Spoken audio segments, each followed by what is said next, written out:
RCB జట్టు విజయోత్సవ వేడుకల సందర్భంగా జరిగిన తొక్కిసలాట్లో 11 మంది ప్రాణాలు కోల్పోయిన ఘటనపై క్రికెట్ దిగ్గజం సచిన్ టెండూల్కర్ తీవ్ర సంతాపం వ్యక్తం చేశారు.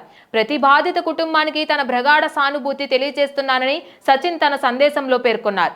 బెంగళూరులోని చిన్నస్వామి స్టేడియంలో జరిగినది విషాదానికి అతీతమైనది. ప్రతి బాధిత కుటుంబానికి నా సానుభూతి. వారందరికీ శాంతి బలాన్ని చేకూర్చాలని దేవుణ్ణి కోరుకుంటున్నాను అని సచిన్ తన ట్విట్టర్ పోస్ట్లో పేర్కొన్నారు.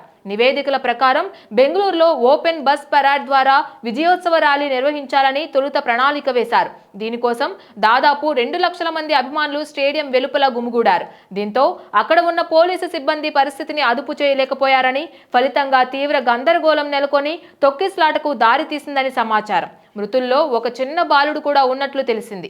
గాయపడిన వారికి ఆసుపత్రిలో చికిత్స అందిస్తున్నారు.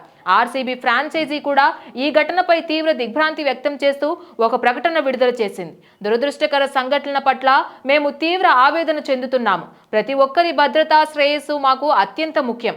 ఆర్సీబీ ఈ విషాదకర ఘటనలో ప్రాణాలు కోల్పోయిన వారికి సంతాపం తెలుపుతోంది. బాధిత కుటుంబాలకు మా ప్రగాఢ సానుభూతి తెలియజేస్తున్నాము అని ఫ్రాంచైజీ పేర్కొంది.